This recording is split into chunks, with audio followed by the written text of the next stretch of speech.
سولنگی صاحب میں آپ کا بھی ویو چاہوں گا. کیا آپ کو لگ رہا ہے کہ ابھی یہ قبل از وقت ہے کہنا حافظ ڈاکٹرن اور جو نادیہ نے بات کی, دیکھیے اس میں تو کوئی شک نہیں ہے کہ یہ سپیس رفتہ رفتہ واپس لے لی ہے اسٹیبلشمنٹ نے, اور 9 مئی کے بعد تو انہوں نے آ کر اپنے قلعے گاڑ دیے ہیں سینٹر میں. انہوں نے کہا کہ اب ہم یہاں پہ موجود ہیں اور ہم ہی آگے چلائیں گے اور ہم ہی اب فیصلہ کریں گے کہ اب پاکستان کی جو آنے والے سالوں کا جو پولیٹیکل اکنامک لینڈسکیپ ہے, سیکیورٹی تو جیسے آپ نے کہا پہلے ان کا تھا, وہ اب اسٹیبلشمنٹ کی مرضی سے ڈٹرمن ہوگا.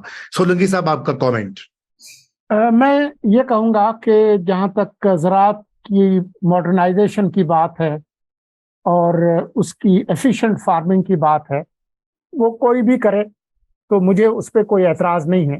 لیکن یہ ڈاکٹرائنس اور یہ جو پالیسیز ہیں وہ اسلام آباد اور چاروں صوبوں کی جو حکومتیں ہیں ان کی طرف سے آنی چاہیے, اور پھر ایک whole of the nation approach کے تحت تمام اس کے جو ادارے ان کو ان کے ساتھ کھڑا ہونا چاہیے, اور فوج بھی ہمارے ان اداروں میں شامل ہے. تو مجھے اس پہ کوئی اعتراض نہیں ہے. لیکن جو پاکستان کی جو زراعت کا معاملہ ہے وہ صرف یہ نہیں ہے کہ آپ نے صرف اس کو ماڈرنائز کرنا ہے اور کچھ ماڈرن فارمنگ کرنی ہے. جو اس کا اصل مسئلہ ہے وہ یہ ہے کہ ہزاروں ایکڑ جو ایبسینٹی لینڈ لارڈزم ہے وہ پاکستان کی زراعت میں زیادہ بڑی رکاوٹ ہے. ہزارہ ایکڑ, اس کو ختم ہونے کی ضرورت ہے. دنیا کا کوئی ملک اس نے ترقی نہیں کی جہاں پر ہزارہ ایکڑ والے ایبسینٹی لینڈ لارڈز ہوں. اس کے بغیر ہم آگے نہیں بڑھ سکتے. ایک تو یہ بات ہے. جو دوسری بات ہے وہ یہ ہے کہ چاہے آرمی چیف کہیں یا کوئی بھی کہے کہ جی اکنامک سیکورٹی کے بغیر نیشنل سیکورٹی نہیں ہوتی, تو یہ بات ایک ایسا سچ ہے جو کہ سب کو معلوم ہے. لیکن یہ سچ جو ہے اس کی طرف آپ جائیں گے کیسے؟ آپ کی جو زراعت ہے آپ کی جی ڈی پی کا 1/4 ہے. اگر $350 ارب کی آپ کی نیشنل اکانومی ہے تو اس کا مطلب ہے کہ $87.5 بلین کی آپ کی ایگریکلچرل اکانومی ہے, جو کوئی 26,000 ارب روپے بنتی ہے. 26,000 ارب روپے کی جو ایگریکلچر کی جو اکانومی ہے, پچھلے سال اس کا جو ایگریکلچر انکم ٹیکس جو جمع ہوا تھا وہ 3 ارب سے بھی کم تھا, جو کہ 0.02% ہے.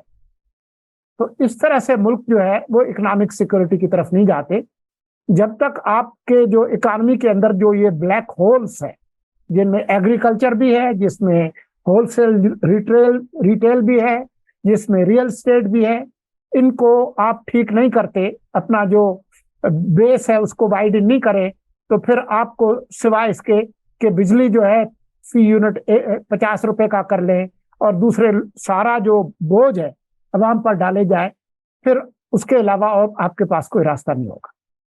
نہیں تو آپ یہ کہہ رہے ہیں سولنگی صاحب کہ اسٹیبلشمنٹ ہی کرائے گی, ٹیکس بیس بڑھائے گی, سیولین گورنمنٹ تو نہیں کراتی, ظاہر ہے پولیٹیکل پارٹی پہلے ہی میں کہہ چکا ہوں پولیٹیکل کیپٹل. میں پہلے ہی یہ کہہ چکا ہوں کہ یہ وفاقی اور صوبائی حکومتوں کی ذمہ داری ہے یہ پالیسیاں دینا, اور جب یہ پالیسی دے تو پھر whole of the nation approach کے تحت سب لوگوں نے ان کا ساتھ دینا.